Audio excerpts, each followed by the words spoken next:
Hello friends, कैसे हैं आप लोग। आई होप आप लोग स्वस्थ होंगे, मस्त होंगे, ज़बरदस्त होंगे।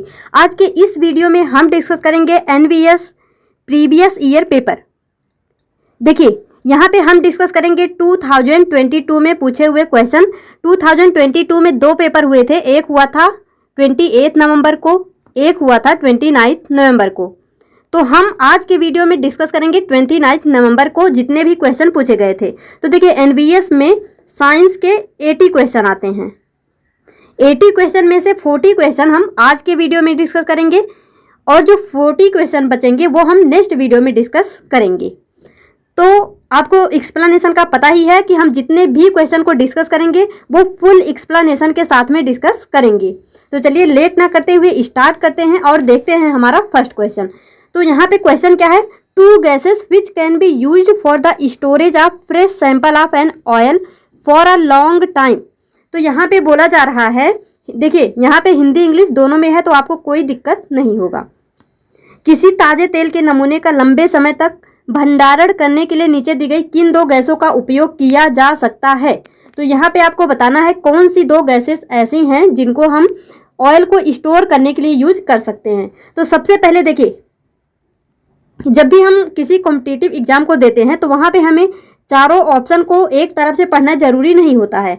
हमको वो टेक्निक यूज करनी होती है जिससे हम जल्दी से जल्दी आंसर को निकाल सकें। तो देखिए जो ऑक्सीजन होता है, आप सबको पता है जो ऑक्सीजन होता है वो एक ऑक्सीडाइजिंग एजेंट होता है।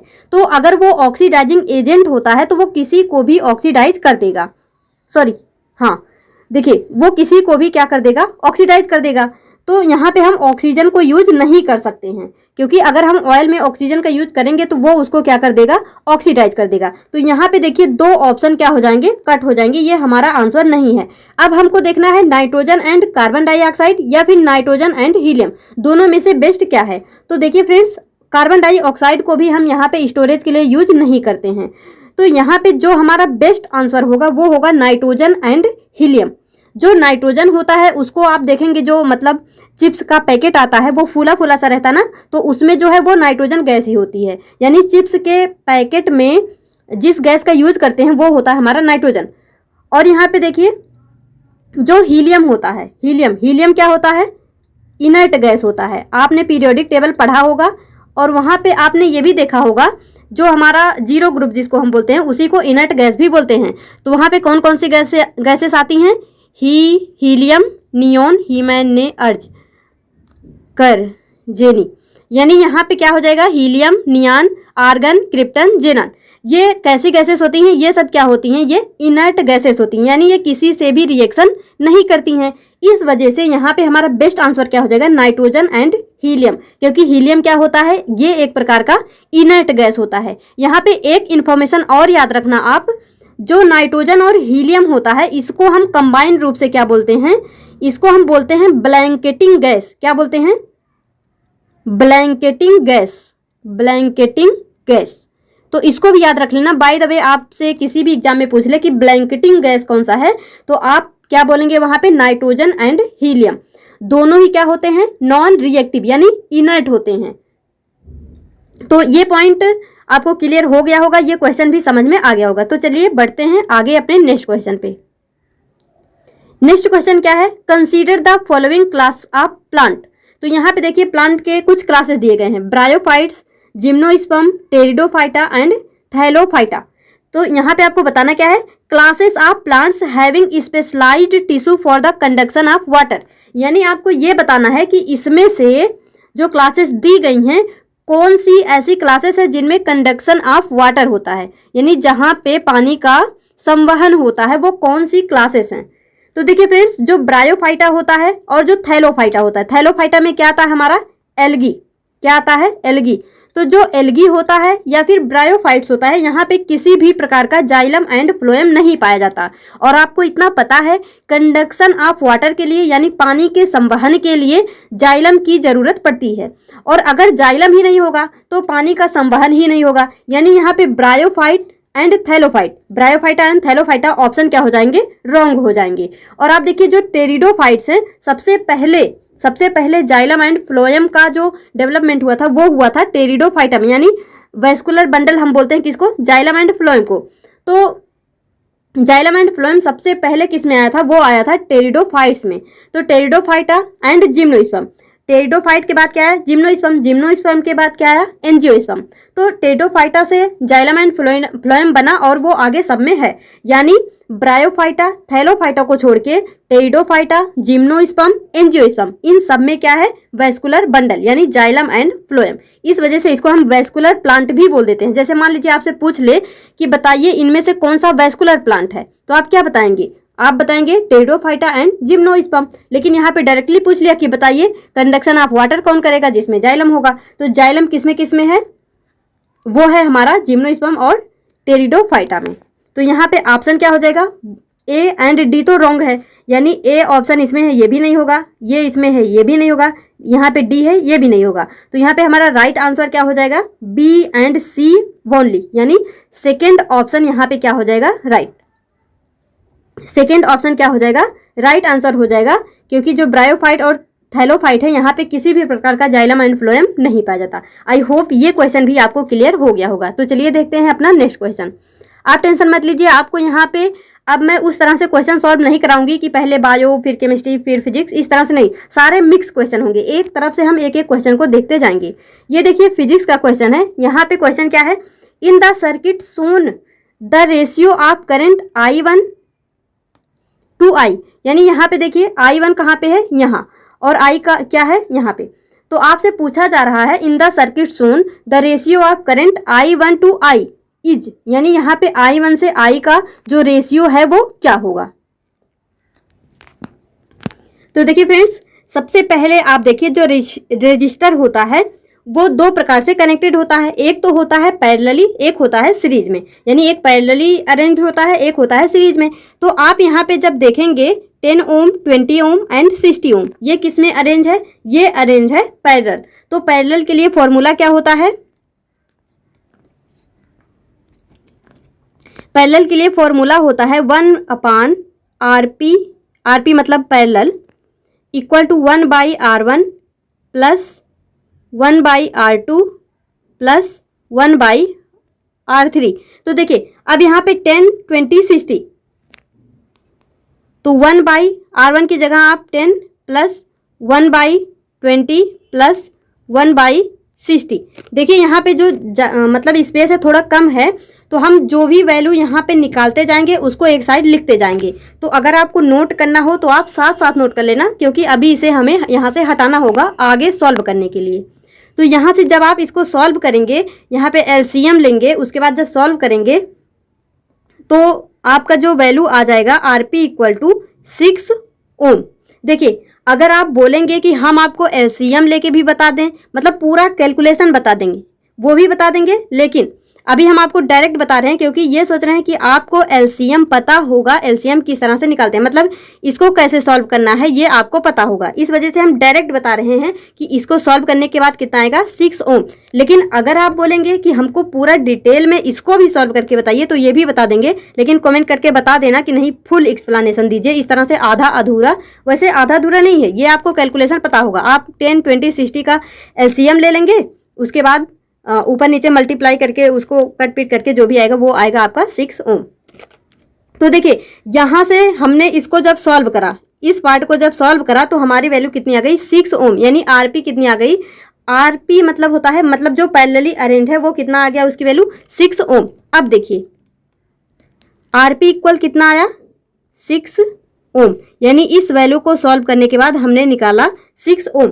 अब देखिए जो इक्विवेलेंट रेजिस्टेंस ऑफ सर्किट होता है वो क्या हो जाएगा, R इक्वल टू 6 प्लस 24, यानी 6 तो ये आया, 24 ये है हमारा, तो 6 प्लस 24 इक्वल कितना हो जाएगा, 30 ओम, 30 ओम।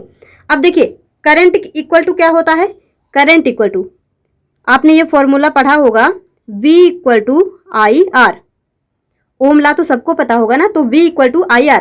अब यहाँ पे जब आपको करंट निकालना होगा, करंट यानी I equal to V upon R, और यहाँ पे V कितना है, 12 है, और R कितना आया हमारा 30 ओम, 30। अब आप जब इसको कट करेंगे तो वैल्यू कितनी आएगी, 0.4 एम्पियर, 0.4 एम्पियर। अब देखिए फ्रेंड्स यहाँ पे हमसे वैल्यू पूछी गई है I1/I, यानी इसकी और इसकी। तो इसको निकालने के लिए अब देखिए, सबसे पहले हमने RP = 6 ओम निकाला, उसके बाद इक्विवेलेंट रेजिस्टेंस निकाला जो कि 30 ओम आया। वहाँ से हमने I यानी यहाँ पे हमने करंट निकाला जो कि कितना आया 0.4 एम्पियर। अब आगे देखिए, इसको भी यहाँ से हटाना होगा। तो आप जो है साथ के साथ नोट करते जाना, आपको समझ में आ जाएगा, क्योंकि यहाँ स्पेस नहीं है और ये हटाने पे हट जाता है। ये ऐसा नहीं है कि ये यहीं रह जाए या इसको छोटा बड़ा कर दें। अब इतना मतलब ऐसा कोई सिस्टम नहीं है जिसके लिए हम ऐसा कर सकें। तो आप इसको जो है थोड़ा सा मैनेज कर लेना, इतना तो थोड़ा सा दिक्कत आएगा। देखिए हमने क्या निकाला, R इक्विवेलेंट कितना निकाला 30 ओम, और इसको सॉल्व करने के बाद कितना आया था 6 ओम। उसके बाद हमने जो अपना करंट निकाला वो कितना आया 0.4 एम्पियर। अब देखिए वोल्टेज ड्रॉप, यहाँ पे हम निकालेंगे voltage drop across 24 ohm resistance. तो यहाँ पे V24, यहाँ V24 लिखने का कोई मकसद नहीं, यहाँ हम केवल V भी लिख सकते हैं, लेकिन हमें पता है कि वोल्टेज ड्रॉप हम 24 ओम के पास में निकाल रहे हैं। तो ये कितना हो जाएगा 0.4 × 24 = 9.6 वोल्टेज। जब आप इसको मल्टीप्लाई करेंगे, अब देखिए, अब आप बोलें इसको मल्टीप्लाई भी करके बताइए, तो मल्टीप्लाई तो सबको करना आता है। तो यहाँ पे हमारी वैल्यू कितनी आ जाएगी 9.6 वोल्ट। अब देखिए I1 = कितना हो जाएगा 12 - 9.6 / 10 = 0.24 एम्पियर। और अभी हमने ये I की वैल्यू कितनी निकाली 0.4 एम्पियर, और I1 की वैल्यू कितनी आई 0.24 एम्पियर। अब आप जब इसको रेशियो निकालेंगे, हमसे क्या पूछा I1/I, इसकी रेशियो, तो I1 की वैल्यू कितनी है I1/I, I1 की वैल्यू 0.24 अपान I की वैल्यू 0.4। जब आप इसको कट करेंगे, यहाँ डबल जीरो यहाँ सिंगल जीरो, ये कट गया, और आप इसको जब कट करेंगे तो 8 से कट करेंगे, 8 3 जा 24, 8 5 जा 40, यानी 3/5 एम्पियर। यहाँ पे हमारा क्या हो जाएगा राइट आंसर हो जाएगा। देखिए हमने इस तरह से बड़ा बड़ा करके दूर दूर करके लिखा, इसलिए आपको लग रहा होगा कि सॉल्यूशन बहुत बड़ा हो गया, लेकिन ये कुछ भी बड़ा नहीं है। सबसे पहले हमने इसको सॉल्व करा, उसके बाद इसके इक्विवेलेंट रेजिस्टेंस निकाल लिया दोनों को मिला के, जो कि 30 ओम आया। उसके बाद हमने यहाँ से करंट निकाल लिया, जो भी हमारा करंट आया। उसके बाद हमने यहाँ पे वोल्टेज ड्रॉप निकाला, वोल्टेज ड्रॉप के बाद यहाँ पे हम I1 यानी ये I1 निकाल लिए। फिर I की वैल्यू हमने पहले ही निकाला, तो I1/I करके यहाँ पे हमने क्या निकाल लिया इसका रेशियो। तो यहाँ पे हमारा राइट आंसर क्या हो जाएगा 3/5। हमको पता है ये थोड़ा सा मतलब दिक्कत कर रहा होगा इस तरह से, मतलब टुकड़ों में इसको बताना, बट इसके अलावा कोई सिस्टम नहीं है हमारे पास कि हम इसको और किसी तरह से बता सकें। या तो एक काम कर सकते हैं कि मतलब उसको कॉपी में लिख के बता सकते हैं एक तरफ से। तो आप लोग बताइएगा जैसा भी करना होगा। तो नेक्स्ट क्वेश्चन देखिए, यहाँ पे क्या है हमारा, the magnetic field inside a long current carrying solenoid. क्या है magnetic field inside a long current carrying solenoid. यहाँ पे जो किसी भी धारावाही लंबी परिनालिका के भीतर चुंबकीय क्षेत्र क्या होता है, decrease as we move towards the end of solenoid, increase as we move toward the end of solenoid, या फिर is zero along the axis of solenoid, या फिर is the same at all point inside the solenoid. अब देखिए friends, कुछ लोग इस बात का विरोध करते हैं कि नहीं केवल 9th-10th पढ़ के ही हम टीजीटी एग्जाम्स को मतलब निकाल लेंगे, लेकिन ऐसा नहीं है। मैंने आपसे पहले भी बोला है कि अगर आपको टीजीटी एग्जाम, कोई भी टीजीटी एग्जाम देना है, चाहे वो एनबीएस हो, केबीएस हो, DSSB हो, EMRS हो, कोई सा भी एग्जाम हो, आपको 11th-12th हर हालत में पूरा पढ़ना होगा। कुछ लोग बोलते हैं कि पॉसिबल ही नहीं है 11th-12th पूरा पढ़ना, लेकिन जब तक आप पूरा नहीं पढ़ेंगे आपसे क्वेश्चन बनेंगे ही नहीं। ये एनबीएस 2022 का क्वेश्चन है, और हर एक क्वेश्चन अपने आप में बहुत अच्छा क्वेश्चन है। तो आपको उसको अच्छे से सॉल्व करने के लिए 11th-12th पढ़ना ही पड़ेगा, और अगर आपने पढ़ा होगा तो ये सब क्वेश्चन आपको बहुत इजी लगेगा। तो अब देखिए यहाँ पे क्या है, magnetic field inside a long current carrying solenoid. Solenoid क्या होता है, इस तरह से जो है, इस तरह का जो अरेंजमेंट होता है इसको हम सोलेनॉइड बोलते हैं। तो देखिए जो मैग्नेटिक फील्ड होता है किसी भी सोलेनॉइड के अंदर, वो सभी पॉइंट पे वो क्या होता है, सेम एट ऑल पॉइंट, वो सभी पॉइंट पे सेम होता है। क्यों सेम होता है? क्योंकि जो मैग्नेटिक फील्ड होता है सोलेनॉइड के अंदर में वो क्या होता है, कांस्टेंट होता है। क्योंकि ये इसके अराउंड इस तरह से गोल गोल जाता है ना, तो यहाँ पे क्या होता है, जो मैग्नेटिक फील्ड होता है सोलेनॉइड के भीतर वो क्या होता है, कांस्टेंट होता है। और जो लाइंस होता है, जो लाइन होता है वो कंप्लीटली पैरेलल होता है एक दूसरे की। जो यहाँ पे जो मतलब आप देखेंगे, एक मिनट, इस तरह से हम सोलेनॉइड को बनाते हैं तो इधर से मैग्नेटिक फील्ड हमारा इस तरह से जनरेट होता है, इस तरह से जनरेट होता है, तो वो एक दूसरे की क्या होता है, पैरेलल होता है। और सोलेनॉइड के भीतर में मैग्नेटिक फील्ड क्या होता है, कांस्टेंट होता है। इस वजह से जो मैग्नेटिक फील्ड है करंट करेंगे सोलेनॉइड के भीतर वो क्या होता है, same at all point inside the solenoid. ये इसका राइट आंसर हो जाएगा। आपको हो सकता थोड़ा मुश्किल लग रहा होगा समझने में, लेकिन ये सब चैप्टर ऐसे नहीं है कि आपको थोड़ा सा हम समझाएं और समझ में आ जाए। वो पूरा पूरा कॉन्सेप्ट होता है। आपको मैग्नेटिक फील्ड, ये जो क्वेश्चन, इसको समझने के लिए पूरा पूरा मैग्नेटिज्म पढ़ना होगा। वो भी क्लास 10th से काम नहीं चलेगा, क्लास 12th में जो भी मतलब ये मैग्नेटिक फील्ड वगैरह दिया है ये सब पूरा पढ़ना होगा उस, तो वहां से आपको ये सब बहुत इजी क्वेश्चन समझ में आ जाएगा इजीली। अब देखिए नेक्स्ट क्वेश्चन क्या है हमारा, which of these statement is not true for Mendeleev's periodic table. यहाँ पे आपसे पूछा जा रहा है कि कौन सा स्टेटमेंट है मेंडलीव पीरियोडिक टेबल के बारे में जो कि ट्रू नहीं है, यानी यहाँ पे आपसे फॉल्स पूछा जा रहा है। यहाँ पे आपसे फॉल्स स्टेटमेंट पूछ रहे हैं, फॉल्स, आपको फॉल्स बताना है। तो देखिए, element were arranged on the basis of increasing atomic mass. जो एलिमेंट थे वो इंक्रीजिंग एटॉमिक मास के बेस पे उनको अरेंज किया गया था। Anomalies regarding atomic mass were removed, ठीक है। No place for element yet to be discovered. जो एलिमेंट डिस्कवर्ड नहीं हुए उनके लिए कोई प्लेस नहीं छोड़ा गया, ऐसा ये बोल रहा है। No proper place for hydrogen. Hydrogen के लिए कोई भी प्रॉपर प्लेस नहीं है। तो यहाँ पे आपसे आपको क्या बताना है, जो मेंडलीव पीरियोडिक टेबल है उससे रिलेटेड कौन सा पॉइंट सही नहीं है। तो देखिए यहाँ पे हिंदी में भी एक बार पढ़ लेना रोक के। तो देखिए क्या बोला जा रहा, element were arrange on the basis of increasing atomic mass. तो ये पॉइंट बिल्कुल सही है कि जो एलिमेंट थे उनको इंक्रीजिंग एटॉमिक मास के बेस पे अरेंज किया गया था। ध्यान रखना, ये मेंडलीव पीरियोडिक टेबल के बारे में पूछ रहा है। तो यहाँ पे क्या हो जाएगा, इंक्रीजिंग एटॉमिक मास, ये बिल्कुल सही है। Anomalies regarding atomic mass were removed, यानी जो भी एटॉमिक मास से रिलेटेड जो भी दिक्कतें थी उसको भी यहाँ पे दूर किया गया था, तो ये भी बिल्कुल सही है। No place for elements yet to be discovered. यहाँ पे बोला जा रहा है कि ऐसे एलिमेंट जो कि अभी तक खोजे नहीं गए थे, जिनकी डिस्कवरी अभी तक नहीं हुई थी, उनके लिए कोई प्लेस नहीं छोड़ा गया। ये स्टेटमेंट गलत है, क्योंकि आपको पता है जब पीरियोडिक टेबल बनाया गया तो वहाँ पे ऐसे एलिमेंट के लिए भी जगह छोड़ा गया जो कि अभी तक डिस्कवर नहीं हुए थे। मतलब उनको ये सोच के छोड़ा गया कि जब ये एलिमेंट डिस्कवर्ड होगा तो उसको यहाँ पे रखा जाएगा, यानी उसके लिए प्रॉपर प्लेस छोड़ा गया। ये स्टेटमेंट क्या है, फॉल्स है। तो फॉल्स हमसे पूछा है, तो यही हमारा राइट आंसर हो जाएगा, ऑप्शन नंबर 3rd। और देखिए यहाँ पे क्या है, no proper place for hydrogen. तो ये बिल्कुल सही है। जब आप पीरियोडिक टेबल देखते हैं तो आप देखते हैं हाइड्रोजन जो है कुछ इस तरह से हमारा पीरियोडिक टेबल होता है। तो हाइड्रोजन को यहाँ भी रखा जाता है और यहाँ भी रखा जाता है, मतलब दो जगह। तो ये भी बिल्कुल सही। ये मॉडर्न पीरियोडिक टेबल की बात नहीं की जा रही, ये मेंडलीव पीरियोडिक टेबल की बात की जा रही है। तो यहाँ पे जो मेंडलीव पीरियोडिक टेबल है वहाँ पे no proper place for hydrogen, ये भी बिल्कुल सही है कि हाइड्रोजन के लिए कोई प्रॉपर प्लेस नहीं था, वो इधर भी था इधर भी था। मतलब लोगों को समझ ही नहीं आ रहा था वो मेटल है या फिर नॉन मेटल है। तो ये स्टेटमेंट भी क्या है, ट्रू है। तो आपसे फॉल्स पूछा गया, फॉल्स क्या है, ऑप्शन नंबर 3rd, यही हमारा राइट आंसर हो जाएगा। इन सब वर्ड को ध्यान से पढ़ना, नॉट ट्रू। लोग जल्दबाजी में क्या करते हैं, ट्रू पढ़ लेते हैं। तो यहाँ पे ये नॉट ट्रू है, यानी फॉल्स पूछा गया है। नेक्स्ट क्वेश्चन देखिए क्या है,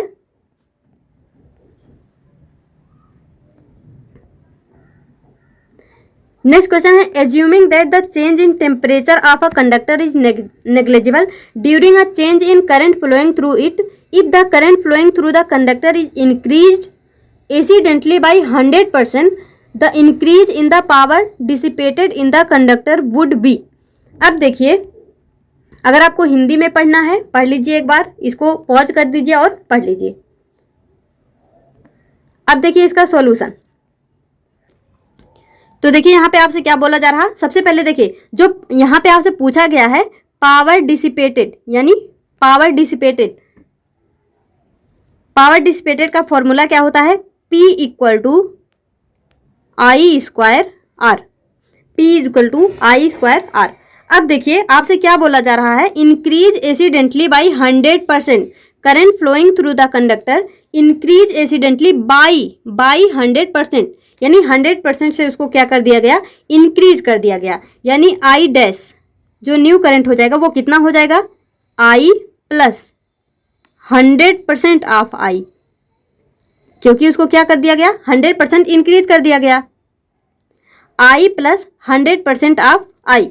अब देखिए 100% को आप क्या लिख सकते हैं, ये तो आई हो गया, प्लस 100/100 कट जाएगा, तो यहाँ पे क्या हो जाएगा आई, यानी आई प्लस आई, तो ये क्या हो जाएगा 2i, यानी आई डैश जो है वो कितना हो गया 2i।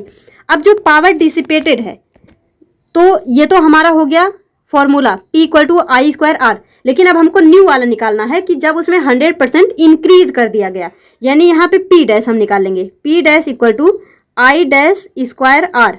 तो आई डैश कितना आया हमारा 2i, और आई डैश का स्क्वायर करेंगे तो 2 2 जा 4, यानी 4i स्क्वायर और आर।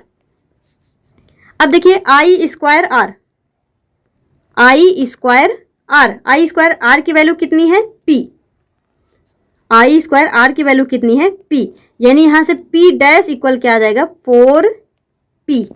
अब देखिए आपसे क्या पूछा जा रहा है, इंक्रीज इन पावर डिसिपेटेड, यानी अब उसमें कितना इंक्रीज हुआ है, यानी हम एक तरह से कह सकते हैं कि उसमें कितना चेंज हुआ है। जब हमने उसको 100% चेंज किया तो जो पावर डिसिपेटेड है उसमें कितना इंक्रीज हुआ, यानी उसमें कितना चेंज हुआ।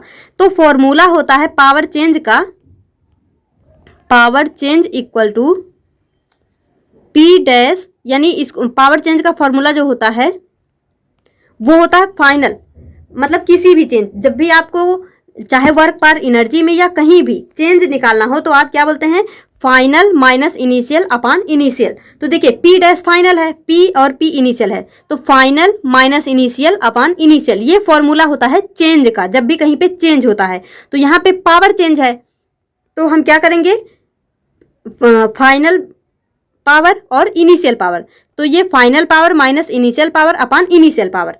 अब देखिए जो फाइनल पावर आया है ये कितना आया है 4P, तो P डैश की जगह पे आप क्या लिखेंगे 4P minus P upon P। तो देखिए 4P minus P, 4P minus P, 4P में से एक P चला गया, कितना हो गया 3P।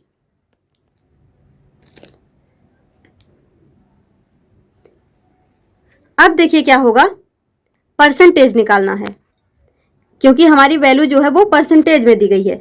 तो 3P, 3 क्या हो, P की वैल्यू हमें ऑलरेडी पता है, वो कितना है 100%, कितना है 100%, और यहाँ पे 3P है, यानी 3 इंटू 100 कितना हो जाएगा 300%। थोड़ा सा घोच पोछ हो रहा, कोई नहीं, पर आप इसको अच्छे से लिख लेना, समझ में आ जाएगा।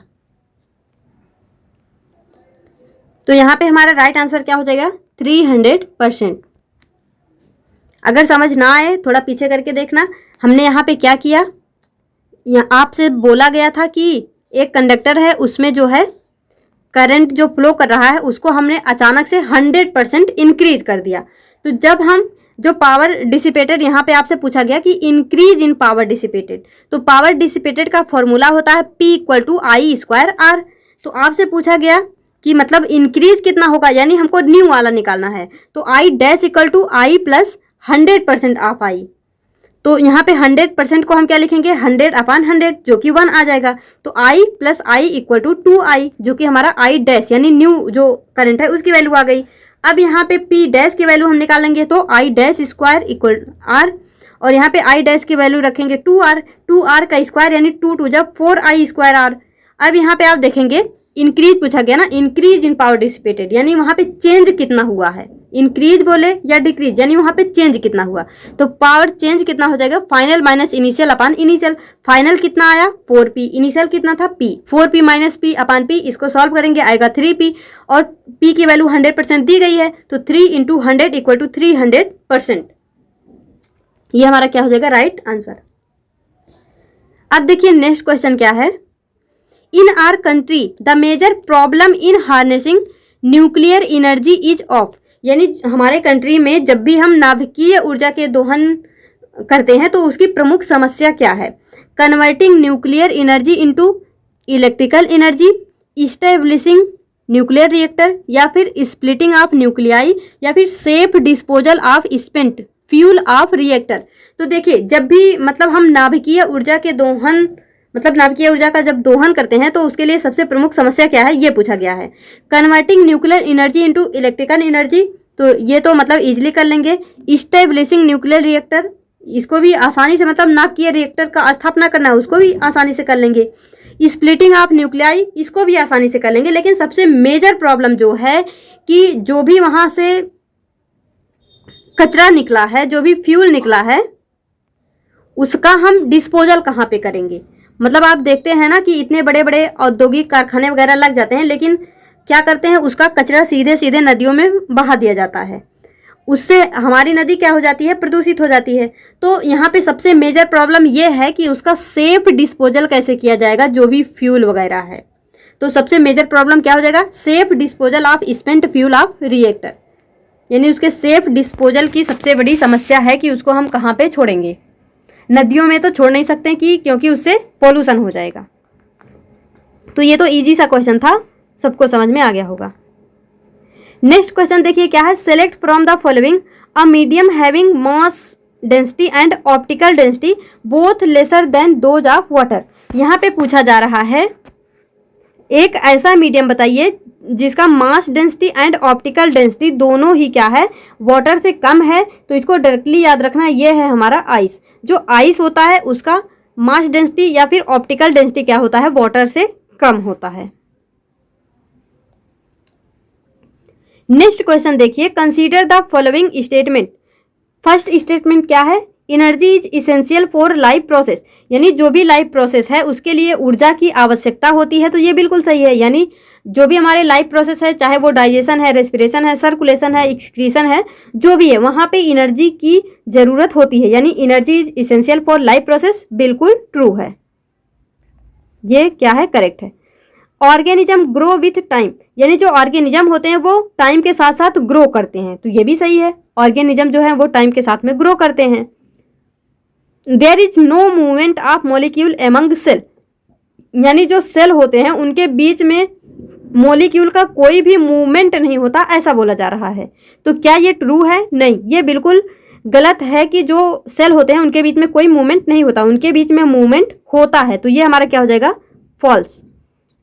Organisms repair and maintain their body structure, ये भी बिल्कुल सही है। मतलब जैसे मान लीजिए हम एक ऑर्गेनिज्म हैं, हमें कहीं चोट लग जाती है या कट पिट हो जाता है, वो धीरे धीरे क्या हो जाता है, वो घाव भर जाता है, यानी हम मतलब जो ऑर्गेनिज्म होता है वो रिपेयर और मेंटेन कर सकता है अपने बॉडी स्ट्रक्चर को। तो ये भी बिल्कुल क्या है, ट्रू है।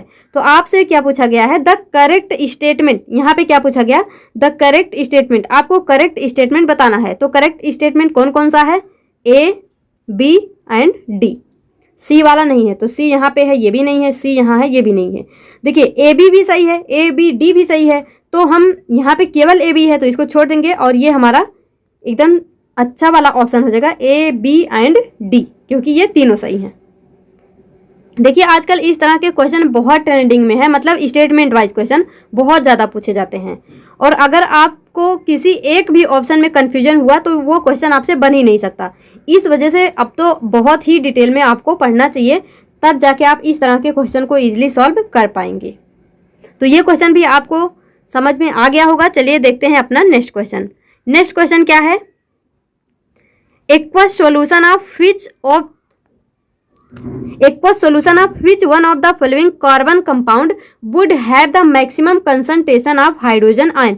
देखिए जब भी इस तरह के क्वेश्चन आपसे पूछे जाए maximum concentration of hydrogen ion, तो वहां पे आप ढूंढेंगे मोस्ट एसिडिक, यानी आपको यहाँ पे 4 कंपाउंड दिए गए हैं, तो आप इसमें से ढूंढेंगे कि कौन सबसे ज़्यादा एसिडिक है। जो सबसे ज़्यादा एसिडिक होगा वहाँ पे सबसे ज़्यादा कंसंट्रेशन ऑफ हाइड्रोजन आयन होगा। तो मैं आपको बता दूं ये क्या है, एल्कोहल है, ये है हमारा। देखिए OH ग्रुप क्या होता है, एल्कोहल होता है। CHO ग्रुप क्या होता है, एल्डिहाइड होता है। CO ग्रुप क्या होता है, कीटो होता है, और COOH ग्रुप क्या होता है, कार्बोक्सिलिक। तो जो कार्बोक्सिलिक होता है, जो कार्बोक्सिलिक ग्रुप होता है वो सबसे ज़्यादा क्या होता है, एसिडिक होता है। यानी यहाँ पे C2H5 COOH इथेनोइक एसिड जो है ये सबसे ज़्यादा मोस्ट एसिडिक है, इस वजह से यहाँ पे maximum concentration of hydrogen ion होगा। कभी कभी आपसे ये भी पूछ लेते हैं, मतलब मान लीजिए कोई स्ट्रक्चर दे दिए और इसमें पूछ लेंगे बताइए कितने फंक्शनल ग्रुप हैं, तो ये OH, CHO, CO, COOH ये सब एक तरह के क्या हैं, फंक्शनल ग्रुप हैं। तो ये भी आपको पता होना चाहिए। और इससे जो है आपको ये भी पता होगा कि जो कार्बोक्सिलिक एसिड है इससे भी बड़ा, मतलब इससे भी ज़्यादा मोस्ट एसिडिक होता है SO3H ग्रुप, यानी इसको हम सल्फोनिक एसिड बोलते हैं। तो ये और भी एसिडिक होता है, लेकिन ऑप्शन में क्या है, COOH है जो कि सबसे, मतलब इससे तो कम लेकिन इन सबसे ज़्यादा एसिडिक है। तो यहाँ पे राइट आंसर आपका क्या हो जाएगा, C2H5 COOH। मैंने आपको क्या बताया, जब भी आपसे पूछे कि बताइए कौन सा कंपाउंड है जिसमें सबसे ज़्यादा कंसंट्रेशन ऑफ हाइड्रोजन आयन है, तो आप क्या ढूंढेंगे कि कौन सा सबसे ज़्यादा एसिडिक है। सबसे ज़्यादा एसिडिक आप पता लगा लेंगे तो वही हमारा क्या हो जाएगा, उसमें ही सबसे ज़्यादा कंसंट्रेशन ऑफ हाइड्रोजन आयन हो जाएगा। नेक्स्ट क्वेश्चन देखिए क्या है, in the game of cricket a fielder after catching the fast moving ball pulls his hands backwards with the moving balls, this enables the fielder to. आपसे क्या पूछा जा रहा है, हिंदी में भी पढ़ लीजिए। क्रिकेट के खेल में क्षेत्र रक्षक खिलाड़ी अपनी ओर आती तीव्र गति से गतिमान गेंद को लपकने के पश्चात अपने हाथ को पीछे की ओर खींचता है। आप अगर मैच देखते होंगे तो आपको पता होगा जब भी बॉल आता है हाथ में तो वो थोड़ा अपने हाथ को पीछे की तरफ ले जाते हैं। तो आपसे पूछा जा रहा है कि ऐसा वो क्यों करते हैं, मतलब क्या रीजन होता है। तो देखिए, decrease the rate of change of momentum of ball, यानी वो बॉल के मोमेंटम को डिक्रीज करने के लिए ऐसा करते हैं, या फिर increase the rate of change of momentum of ball, या फिर increase the acceleration of ball by increasing the time duration in which high speed of ball reduce to 0, या फिर exert larger force on the ball to stop it. देखिए, सबसे पहले सबसे बेकार गंदा सा ऑप्शन इसमें क्या है कि मतलब बोला जा रहा है कि वो ऐसा इसलिए करते हैं ताकि वो उस पर ज़्यादा फोर्स लगा के बॉल को स्टॉप कर सकें। तो ऐसा कुछ भी रीजन नहीं है। अब देखिए, इन सब में आप देखेंगे क्या बोला जा रहा, increase the rate of change of momentum. अगर मोमेंटम को इंक्रीज कर देंगे तो हाथ के चिथड़े उड़ जाएंगे, तो यहाँ पे ये भी ऑप्शन नहीं होगा। अब यहाँ पे देखिए, decrease the rate of change of momentum ये बेटर ऑप्शन है, या फिर increase the acceleration of ball by increasing the time duration. अब देखिए, ये जो दो ऑप्शन है इसमें से सबसे बेस्ट ऑप्शन है हमारा थर्ड, यानी यहाँ पे हमारा बेस्ट ऑप्शन हो जाएगा ऑप्शन नंबर थर्ड। अब ऐसा वो क्यों करते हैं, आपने पढ़ रखा होगा न्यूटन का सेकेंड लॉ। न्यूटन का सेकेंड लॉ क्या बोलता है, force equal to change rate of change of momentum, rate of change of momentum. तो यहाँ पे क्या हो जाएगा, rate of change of momentum यानी dp/dt। अब देखिए, increase the acceleration of ball by increasing the time duration in which high speed of ball reduce to 0। देखिए, जब भी आप टाइम को इंक्रीज करेंगे, यहाँ पे क्या है, बाई इंक्रीजिंग द टाइम। जब आप टाइम को इंक्रीज करेंगे तो फोर्स इसके क्या है, इनवर्सली प्रोपोर्शनल है, तो फोर्स क्या होगा, डिक्रीज होगा। और अगर फोर्स डिक्रीज होगा तो मोमेंटम भी क्या होगा, डिक्रीज होगा। मोमेंटम भी क्या होगा, डिक्रीज होगा। अगर हम टाइम को बढ़ा देंगे फोर्स डिक्रीज हो जाएगा और मोमेंटम भी डिक्रीज हो जाएगा। इस वजह से जो खिलाड़ी है उनके हाथ पे जब बॉल लगेगी तो वो हर्ट नहीं करेगी, उनको मतलब चोट नहीं पहुंचाएगी। वो हाथ को इसी वजह से पीछे करते हैं ताकि जो टाइमिंग है वो बढ़ जाए। वो टाइमिंग जब बढ़ेगी तो फोर्स कम लगेगा, जिसके वजह से मोमेंटम भी क्या हो जाएगा, कम हो जाएगा। तो यहाँ पे राइट आंसर क्या हो जाएगा,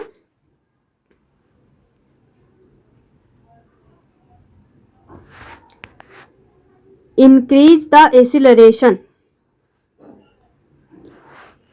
देखिए फ्रेंड्स, यहाँ पे इंक्रीज नहीं होगा, डिक्रीज होगा, डिक्रीज। यहाँ पे होगा decrease the acceleration of ball by increasing the time duration in which high speed of ball reduce to 0। ये हमारा जो है राइट आंसर हो जाएगा। यहाँ पे इंक्रीज की जगह क्या होगा, decrease, decrease acceleration of ball by increasing time duration. ये हमारा जो है राइट आंसर होगा। यहाँ पे इंक्रीज नहीं डिक्रीज होगा, इसको आप सही कर लेना। देखिए नेक्स्ट क्वेश्चन क्या है, in the context of 4 common gases namely oxygen, chlorine, carbon dioxide, carbon monoxide, select the correct option from the following table. यहाँ पे आपसे क्या पूछा गया, ये जो है आपको यहाँ पे ऑप्शन दिया गया है, ये आपको पूछा गया प्रोडक्ट ऑफ रेस्पिरेशन क्या होगा, प्रोडक्ट ऑफ इनकम्प्लीट कंबशन क्या होगा, used in water purification system and acidic oxide. अब आपको ये बताना है प्रोडक्ट ऑफ रेस्पिरेशन क्या होता है। तो प्रोडक्ट ऑफ रेस्पिरेशन चाहे वो प्लांट हो या फिर एनिमल हो, वहाँ पे प्रोडक्ट क्या होता है CO2 यानी ABD, यानी ये ऑप्शन तो नहीं होगा क्योंकि यहाँ पे O2 दिया है। अब देखिए प्रोडक्ट ऑफ इनकम्प्लीट कंबशन, आपसे पूछा जा रहा है कि प्रोडक्ट ऑफ इनकम्प्लीट कंबशन क्या होगा। तो ये तो सब लोगों को पता होता है, जब इनकम्प्लीट कंबशन होता है तो वहाँ पे जो गैस निकलता है वो होता है कार्बन मोनोऑक्साइड, कार्बन मोनोऑक्साइड। तो यहाँ पे देखिए कार्बन डाइऑक्साइड दिया है, यानी ये ऑप्शन भी नहीं होगा, या तो ए होगा या तो डी होगा। आगे देखिए used in water purification system, water purification system में हर किसी को पता है क्लोरीन यूज होता है। क्या यूज होता है, क्लोरीन। तो क्लोरीन देखिए या तो ए सही या तो डी, ए में तो O2 दिया है यानी ए ऑप्शन भी क्या हो जाएगा, रॉन्ग हो जाएगा। यहाँ पे बचा क्या, डी। यहाँ पे क्या है, एसिडिक ऑक्साइड कौन सा है, तो एसिडिक ऑक्साइड हमारा क्या हो जाएगा, CO2, CO2 ये हो जाएगा हमारा एसिडिक ऑक्साइड।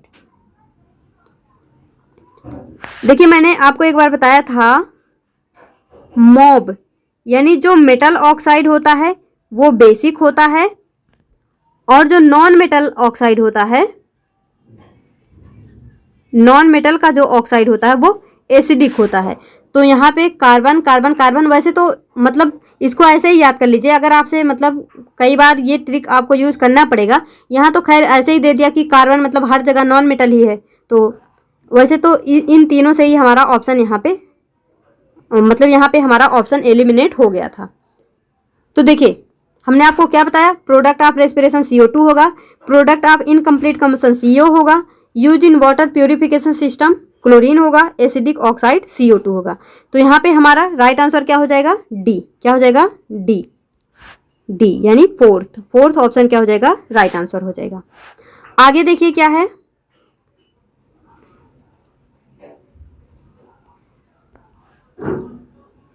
देखिए क्वेश्चन क्या है, an electron enters a uniform magnetic field.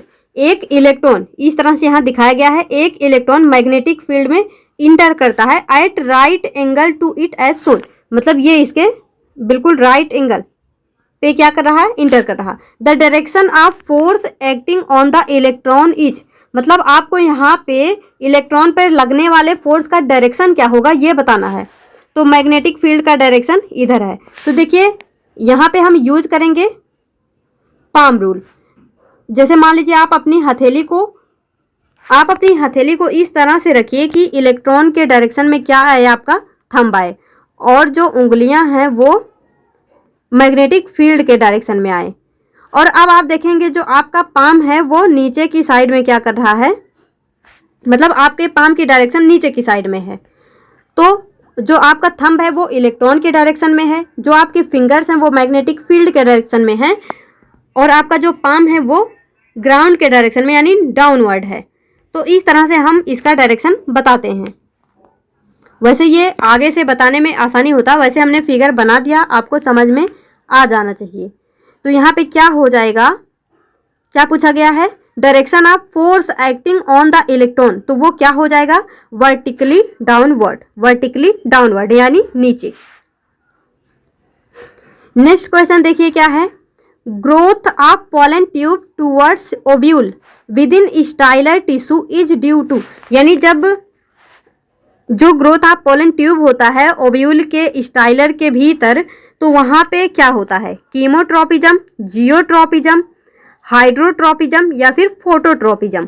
तो ये हमने आपको कई बार बता भी रखा है कि जो पोलन ट्यूब होता है जब वो ओव्यूल में इंटर करता है तो वहाँ पे होता है कीमोट्रोपिज्म, यानी ये जो प्रोसेस है वो केमिकल के थ्रू होता है, यानी इस वजह से इसको हम क्या बोलते हैं, कीमोट्रोपिज्म।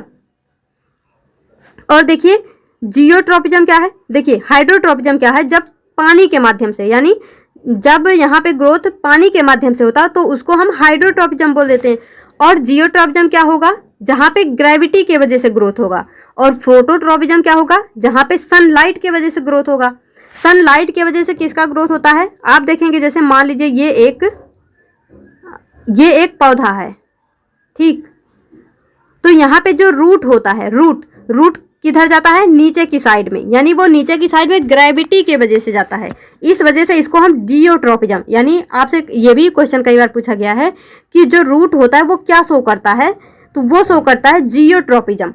और जो सूट होता है, यानी जो तना होता है, जो पत्तियां होती हैं, ये क्या शो करती हैं, ये शो करती हैं फोटोट्रॉपिज्म, यानी ये लाइट के वजह से जो है उसके तरफ में मूव करती हैं, ग्रोथ करती हैं, तो ये हो जाएगा फोटोट्रॉपिज्म। और अगर ऐसा कोई प्रोसेस जहाँ पे पानी के वजह से वो उधर ग्रो करे तो उसको हम बोल देंगे हाइड्रोट्रॉपिज्म। तो ये क्वेश्चन आपको समझ आ गया होगा, बहुत ही इजी है। राइट आंसर हमारा क्या हो जाएगा, वो हो जाएगा कीमोट्रॉपिज्म। और अगर आपसे कभी पूछे कि पॉलन ट्यूब के ग्रोथ में कौन सा आयन यहाँ पे हेल्प करता है, तो आप क्या बताएंगे, क्लोरीन। जो क्लोरीन होता है वो पॉलन ट्यूब के जर्मिनेशन में क्या करता है, हेल्प करता है। देखिए क्वेश्चन क्या है, ब्लॉक ऑफ मास 2 kg। यहाँ पे एक ब्लॉक है जिसका मास कितना है, 2 kg, मास कितना है, 2 kg, is sliding on a smooth horizontal surface. ये एक स्मूथ हॉरिजॉन्टल सरफेस पे क्या कर रहा है, स्लाइड कर रहा है, with a constant speed of 0.5 metre पर सेकेंड। जो स्पीड है वो कितना दिया गया है, 0.5 मीटर पर second. The force required to keep the block sliding with the same speed. मतलब पूछा जा रहा है कि कितना फोर्स रिक्वायर्ड होगा इस ब्लॉक को इस पे स्लाइड कराने के लिए, मतलब कितना फोर्स हम इस पे लगाएं कि ये ब्लॉक ऐसे ही स्लाइड करता रहे उसी सेम स्पीड से। अब देखिए जो फोर्स होता है उसका फॉर्मूला क्या होता है, F equal to M into A, यानी force equal to mass into acceleration. तो देखिए फ्रेंड्स, मास तो हमको 2 kg दिया है लेकिन एक्सीलरेशन दिया नहीं है।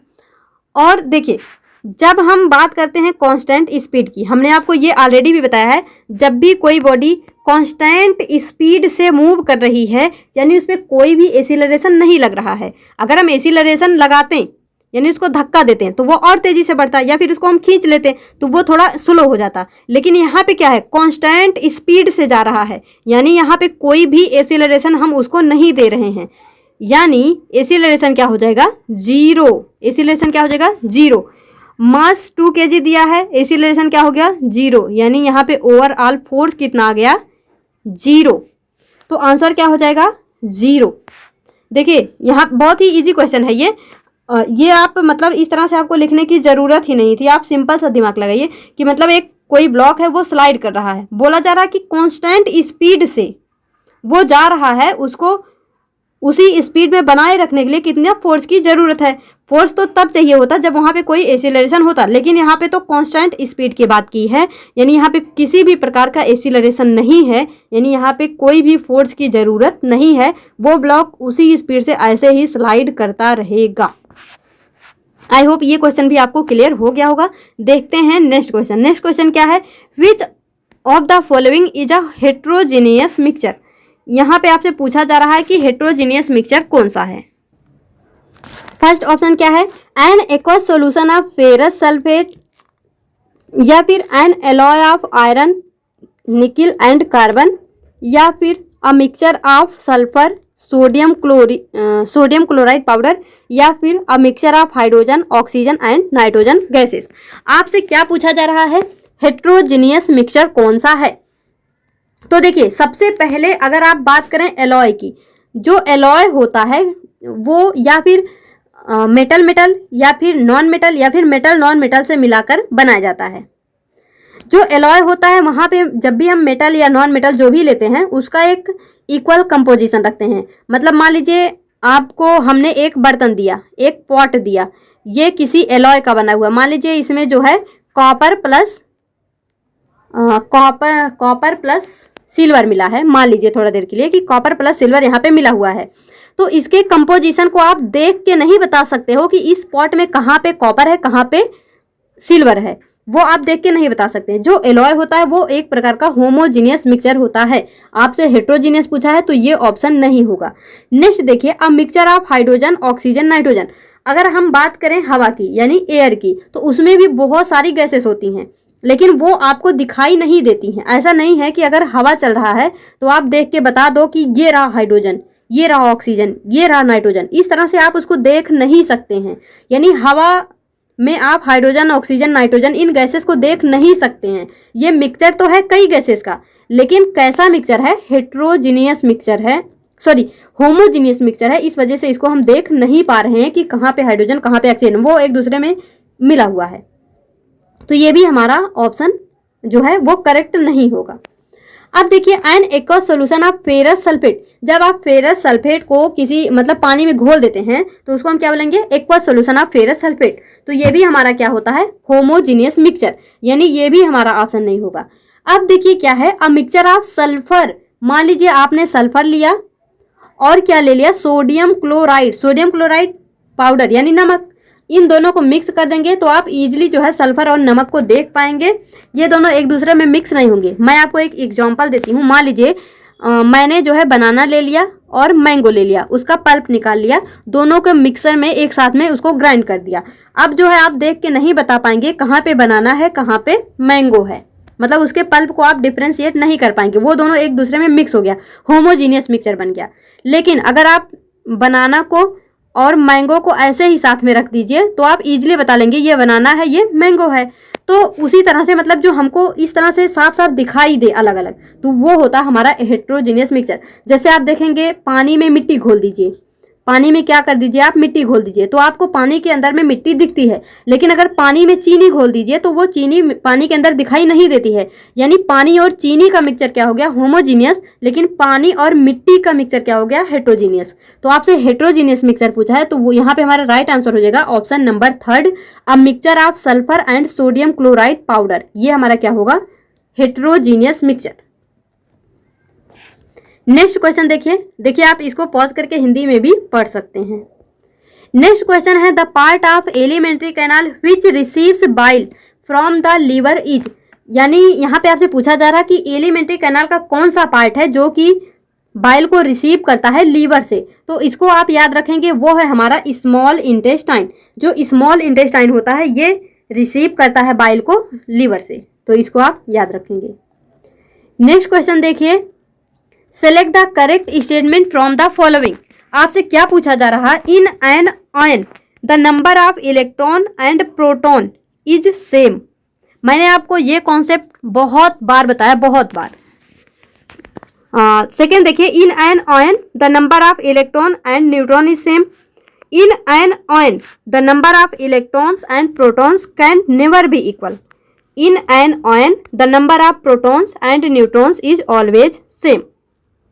तो अब देखिए यहाँ पे मैंने आपको कई बार इस तरह से बताया। मान लीजिए ये कोई एटम है, ये उसका Z यानी एटॉमिक नंबर है, ये A यानी उसका एटॉमिक मास है।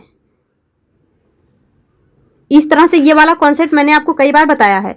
तो ये वही कॉन्सेप्ट है। देखिए यहाँ पे क्या पंगा है, अगर आयन की जगह पे यहाँ पे एटॉम लिख देता, अगर लिख देता in an atom, in an atom, तो यहाँ पे राइट आंसर हो जाता number of electron and proton is same. काफी लोगों ने जल्दबाजी में बोल दिया होगा कि यहाँ पे फर्स्ट आंसर जो है, फर्स्ट वाला ऑप्शन आंसर है, लेकिन ऐसा नहीं। यहाँ पे दिया है आयन। आयन के केस में ये स्टेटमेंट क्या हो जाएगा? रॉन्ग हो जाएगा। आयन के केस में number of electron and proton same नहीं होता है। आयन के केस में number of electron proton same नहीं होता है। इस पॉइंट को आप याद रखेंगे। अब देखिए, in an ion number of electron neutron is same. In an ion number of electron and proton can never be equal. ये ऑप्शन आपका क्या हो जाएगा? राइट हो जाएगा। मतलब किसी भी आयन में नंबर ऑफ इलेक्ट्रॉन और प्रोटॉन कभी भी इक्वल नहीं हो सकता। लेकिन अगर ये लिखा होता in an atom number of electron and proton is same, तो ये बिल्कुल करेक्ट होता, क्योंकि एटम क्या होता है? न्यूट्रल होता है। वहां पे कोई भी मतलब इलेक्ट्रॉन जुड़ने या निकलने का पंगा नहीं है। आयन क्या होते हैं? या तो केटायन होते हैं या तो एनायन होते हैं। केटायन क्या होता है? जब लॉस ऑफ इलेक्ट्रॉन होता है, एनायन क्या होता है, जब गेन ऑफ इलेक्ट्रॉन होता है। यानी मान लीजिए ये Na प्लस है, Na प्लस। अब यहाँ पे ये 11 इसका एटॉमिक नंबर होता है, 23 इसका एटॉमिक मास होता है। अब अगर मैं बात करती हूँ यहाँ पे कि आप इलेक्ट्रॉन बताइए, तो आप यहाँ पे इलेक्ट्रॉन कैसे बताएंगे। ये 11 तो है लेकिन यहाँ प्लस है, प्लस के वजह से एक इलेक्ट्रॉन लॉस हो गया। एटॉमिक नंबर इक्वल क्या होता है, नंबर ऑफ इलेक्ट्रॉन। तो नंबर ऑफ इलेक्ट्रॉन तो यहाँ 11 होता, लेकिन कब, जब ये न्यूट्रल होता। लेकिन अब ये न्यूट्रल नहीं, यहाँ पे आयन है, तो 11 माइनस 1 करना होगा और यहाँ पे इलेक्ट्रॉन आ जाएगा 10। इलेक्ट्रॉन कितना आ जाएगा, 10। और number of electron equal to number of proton तो होता है, लेकिन यहाँ पे ये जो है स्टेटमेंट रॉन्ग हो जाएगा। तो इस वजह से यहाँ पे आयन दिया है, हमारा ऑप्शन क्या हो जाएगा, ऑप्शन नंबर 3 राइट आंसर होगा। अगर एटम दिया होता तो ऑप्शन नंबर 1 राइट होता। तो इस पॉइंट को आप याद रखेंगे हमेशा। अगर एटम है यानी वो न्यूट्रल है तो number of electron equal number of proton होगा, लेकिन अगर वो आयन है तो वहां पे इलेक्ट्रॉन और प्रोटॉन कभी भी इक्वल नहीं हो सकते। नेक्स्ट ऑप्शन देखिए क्या है, the given displacement time graph represent a disturbance travelling with a speed of 1200 metre पर second, the wavelength of disturbance is. तो देखिए यहाँ से आप क्या क्या इंफॉर्मेशन निकाल सकते हैं। ये है टाइम, ये है डिस्टेंस, डिस्टेंस टाइम ग्राफ यहाँ पे दिया गया है। तो टाइम आपसे पूछा क्या गया है, wavelength of disturbance, wavelength of disturbance ये आपसे पूछा गया है। एक पॉइंट और यहाँ पे याद रखना, जो डिस्टेंस है वो मीटर में दिया है, लेकिन जो टाइम है वो माइक्रो सेकेंड में दिया है। तो यूनिट का हमेशा देखिए, फिजिक्स के क्वेश्चन जब भी लगाइए तो यूनिट का हमेशा ध्यान रखिए कि वो किस में दिया गया है। तो टाइम यहाँ पे माइक्रो सेकेंड में दिया गया है। देखिए टाइम पीरियड ऑफ 1 वेव जब आप निकालेंगे तो t equal to 2 micro second. मैंने आपसे क्या बोला, time period of 1 wave, time period of 1 wave. Wave क्या होता है, आप जहां से चले वहां पे खत्म करिए। जैसे देखिए मैं आपको बताती हूँ, अगर आप यहां से स्टार्ट करते हैं, यहां पे खत्म करते हैं, ये पूरा क्या हो गया, एक वेव हो गया। और अगर आप यहां से स्टार्ट करते हैं तो ये यहां पे खत्म करते हैं, तो ये क्या हो गया, एक प्रकार का, ये क्या हो गया, आपका एक वेव हो गया। तो वेव क्या है, ये आपका वेव होगा, या फिर ये, मतलब इस तरह से वेव आपका होगा, ये आपका वेव है। तो मैंने आपको क्या बताया, टाइम पीरियड ऑफ 1 वेव, यानी हमने यहां से चले यहाँ पे 1 वेव का टाइम पीरियड कितना हो जाएगा, t equal to 2 micro second. Time micro second में है और 1 वेव कहाँ पे आ रहा, 2 पे आ रहा, तो ये हो गया 2 माइक्रो सेकेंड, यानी 2 इंटू 10 की पावर -6 सेकेंड, क्योंकि माइक्रो इक्वल क्या होता है, 10 की पावर -6। तो जब हम माइक्रो सेकेंड को सेकेंड में चेंज करेंगे तो 2 इंटू 10 पावर -6 सेकेंड हो जाएगा।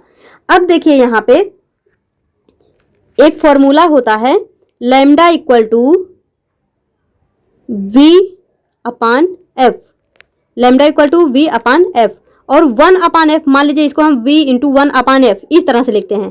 तो 1 अपान एफ क्या होता है, टाइम पीरियड, तो v इंटू टी, यानी lambda equal to v into T, v into T. अब यहाँ पे देखिए वेलोसिटी हमको दी गई है, यानी speed of travelling with speed of 1200 metre पर सेकेंड, यानी हमको वेलोसिटी दी गई है, स्पीड दी गई है। तो lambda equal to v into T, T हमने निकाल ही लिया, तो 1200 इंटू 2 इंटू 10 की पावर -6, तो यहाँ पे क्या हो गया 2400 इंटू 10 की पावर -6। और आप इसको कैसे लिख सकते हैं, 24 इंटू 10 की पावर 2 इंटू 10 की पावर -6। तो इसको हम लिख लेंगे 24 इंटू, अब 10 की पावर 2, 10 की पावर -6, तो ये कितना हो जाएगा 10 की पावर -4। और अगर हम यहाँ पे, तो ऑप्शन तो हमारा ऐसा है नहीं, एक सेकेंड,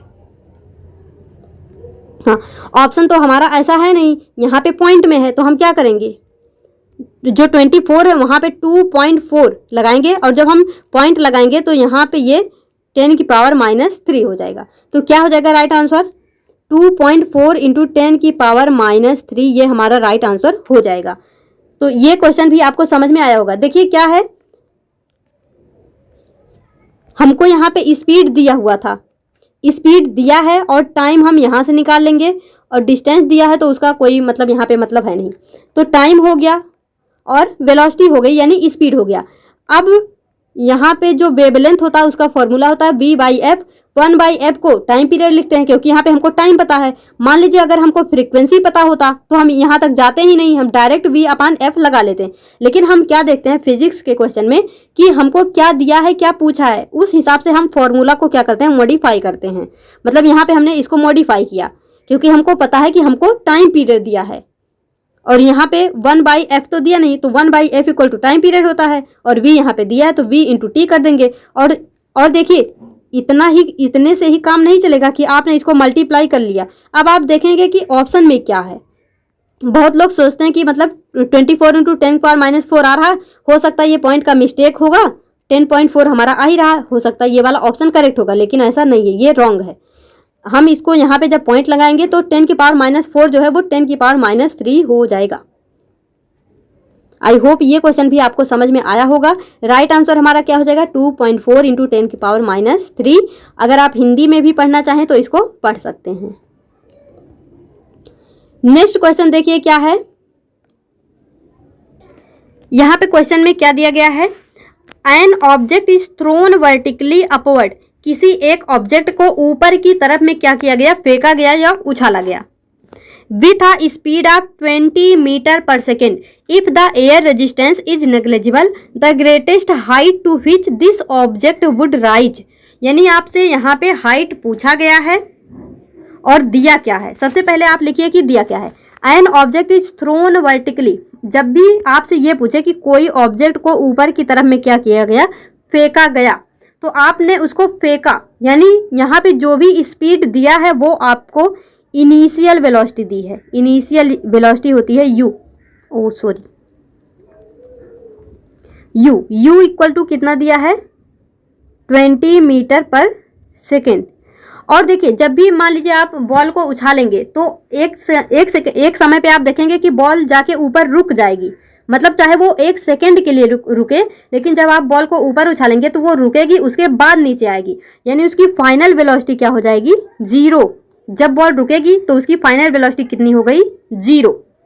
अब यहाँ पे एयर रेजिस्टेंस नेग्लिजिबल है, तो देखिए आपसे क्या पूछा है, हाइट h इक्वल टू आपसे पूछा गया है। तो आपने न्यूटन के फॉर्मूले जो है पढ़े ही होंगे। 3 फॉर्मूले होते हैं, v equal to u plus at, s equal to ut plus half at square, और थर्ड क्या होता है, v square minus u square equal to 2gh। और यहाँ पे मैं भी आपको ये भी बताती हूँ, v equal to u plus at। अब आप सोचेंगे इसको क्यों नहीं लगा सकते, क्योंकि यहाँ पे a की वैल्यू नहीं दी है और टाइम का भी कोई जिक्र नहीं है, तो ये हम नहीं लगाएंगे। s equal to ut plus half at square, तो इसमें भी a और t मतलब टाइम का कोई जिक्र नहीं है, तो ये दोनों हम नहीं लगा सकते। हमारे पास अब एक ही ऑप्शन बचा कि हम यहाँ पे थर्ड वाला इक्वेशन लगाएंगे। थर्ड इक्वेशन क्या है, v square minus u square equal to 2gh। अब देखिए क्या हो जाएगा, यहाँ पे h हमको निकालना है, तो h equal to v square minus u square upon 2g, ये हो गया। और v की वैल्यू कितनी है, 0 square minus 20 square upon 2 into 10, तो क्या हो गया, 20 का स्क्वायर जब आप करेंगे 400 अपान 20, तो 20 को जब आप 400 से 400 अपान 20 करेंगे तो ये कितना आ जाएगा, 20, कितना आ जाएगा, 20 मीटर। तो ये तो बहुत मतलब देखिए आप यहाँ पे क्या करेंगे, सबसे पहले मतलब फिजिक्स के न्यूमेरिकल में सबसे पहले यूनिट का ध्यान रखेंगे।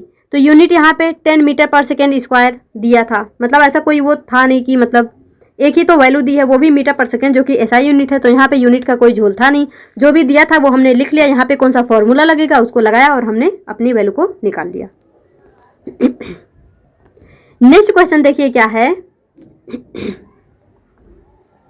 क्या दिया है, the kinetic energy of an object of mass 1 kg is 72 joule, the momentum of object is आपसे यहाँ पे पूछा कि आपको काइनेटिक एनर्जी दी गई है 72 जूल और मोमेंटम जो है पूछा गया है। काइनेटिक एनर्जी यानी के ई इक्वल टू 72 जूल ये आपको दिया गया है और मास कितना दिया गया है 1 kg।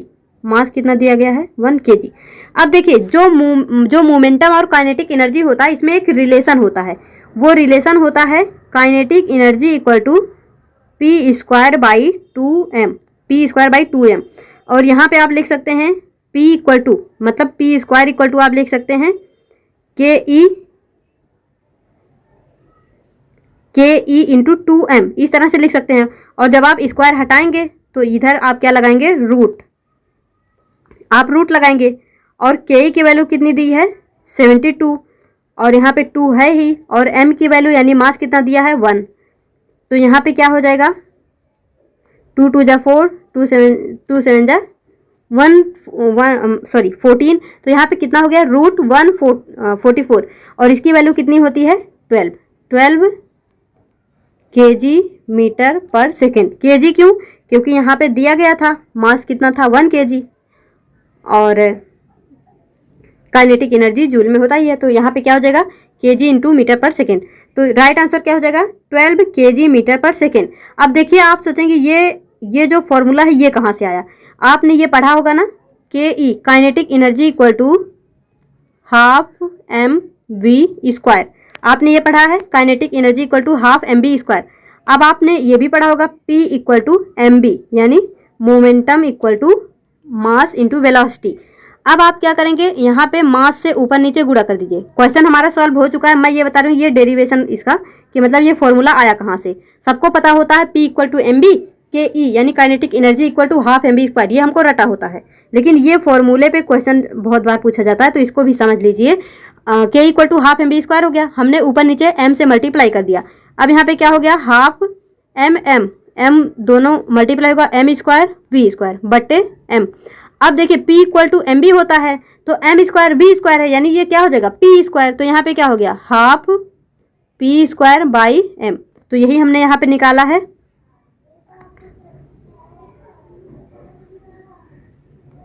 Half p square m। तो यही हमने निकाला है K E equal to P square by 2m। बहुत ज़्यादा घोच-पोच हो गया पर आप इसको अच्छे से मतलब सिस्टमेटिक वे में आप साथ साथ लिखेंगे तो आपको समझ आ जाएगा कि हमने क्या क्या करा है। एक बार फिर से समझ लीजिए।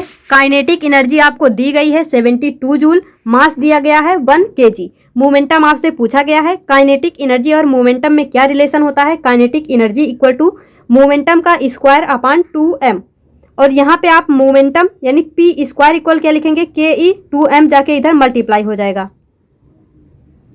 2m जाके इधर मल्टीप्लाई हो जाएगा तो के ई इंटू 2m। और जब इस स्क्वायर को हटाएंगे तो यहाँ पे क्या हो जाएगा रूट लग जाएगा।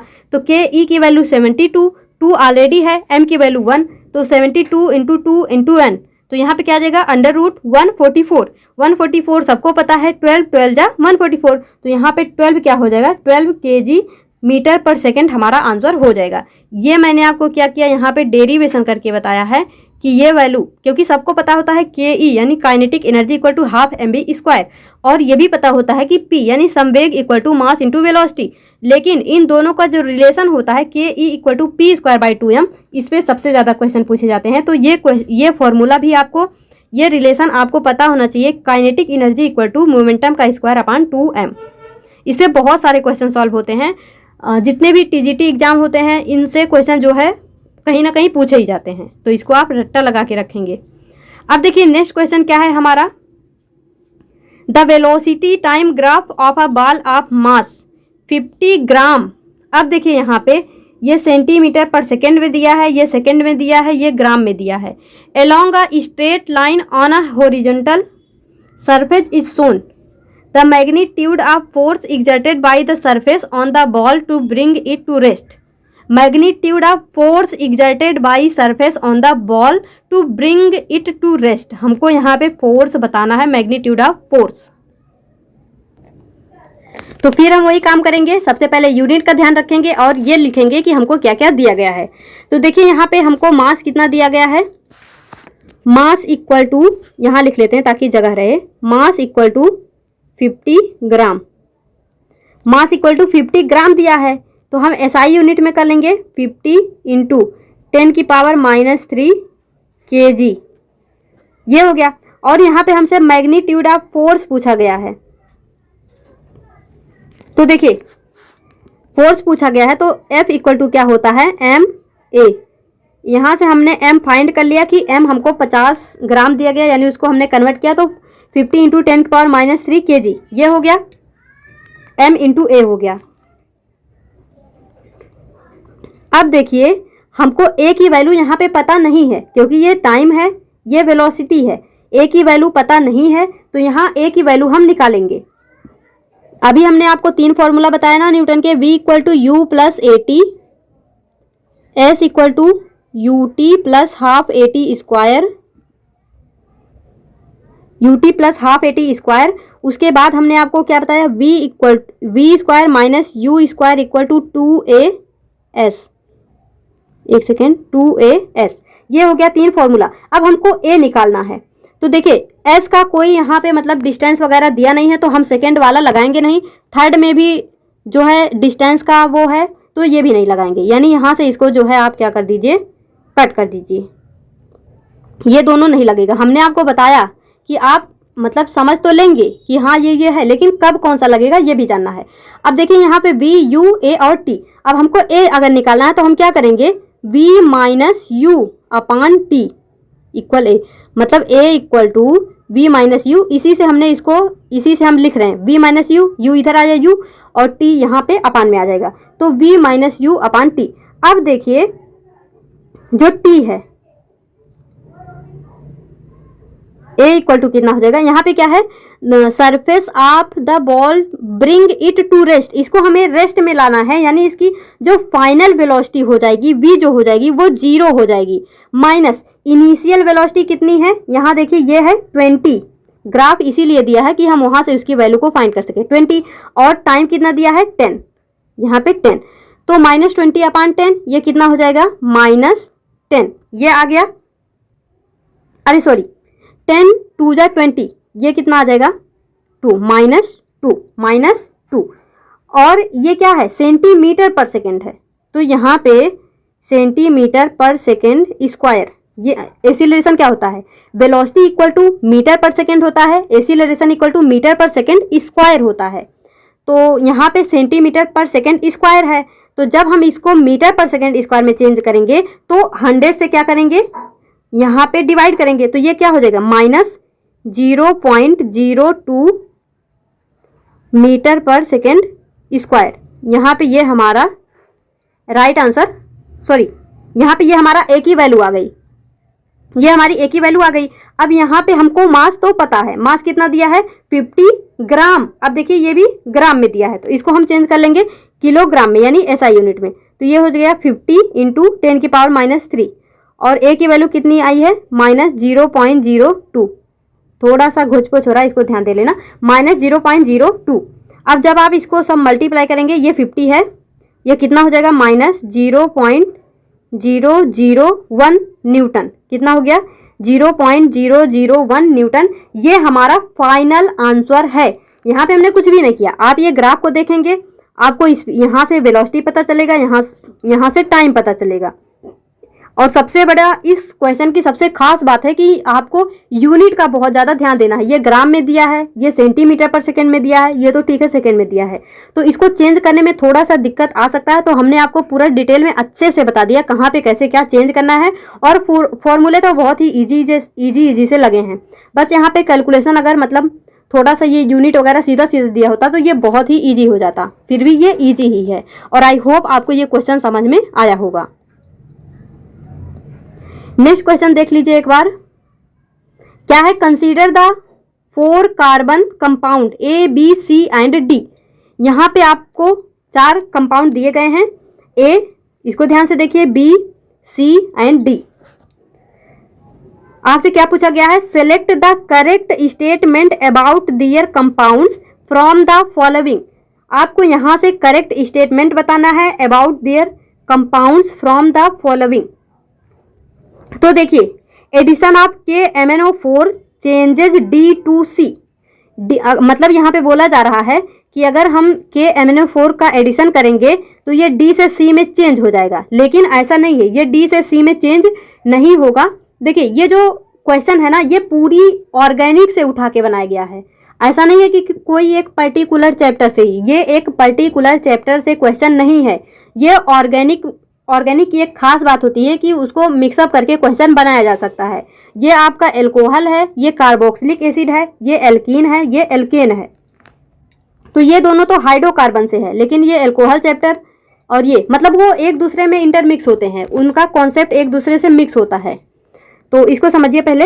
Addition of KMnO4 changes D to C, ये रॉन्ग है। अभी B can not be obtain from C, बोला जा रहा B जो है वो C से ऑब्टेन नहीं किया जा सकता, ये गलत है।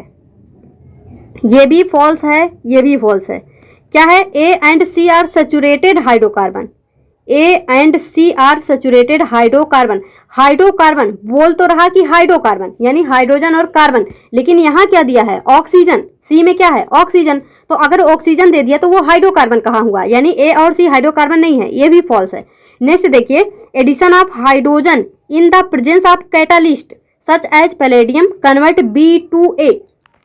तो देखिए जो एल्कीन होता है, मतलब जब आप ऑर्गेनिक केमिस्ट्री पढ़ेंगे तो वहाँ पे बहुत सारे रिएक्शन होते हैं। तो उसमें से एक रिएक्शन होता है hydrogenation of alkene. Hydrogenation of alkene, जब भी आप हाइड्रोजिनेशन करवाएंगे, चाहे वो एल्कीन हो, एल्केन हो या एल्काइन हो सॉरी, एल्केन का हाइड्रोजिनेशन नहीं होगा क्योंकि वहाँ पे डबल बॉन्ड नहीं है। तो चाहे वो एल्कीन हो या एल्काइन हो, वहाँ पे जब भी आप उसका हाइड्रोजिनेशन करवाएंगे, और जब भी हम हाइड्रोजिनेशन करवाते हैं तो वहाँ पे कैटालिस्ट की ज़रूरत पड़ती है, चाहे वो PD हो यानी पैलेडियम हो, निकिल हो या PT हो यानी प्लेटिनम हो, इसकी ज़रूरत पड़ती है। तो यहाँ पे कैटालिस्ट पैलेडियम, निकिल, प्लेटिनम कुछ भी हो सकता है। तो addition of hydrogen in the presence of catalyst such as palladium convert B to A, यहाँ पे B to A में कन्वर्ट कर सकते हैं। तो ये बिल्कुल सही है।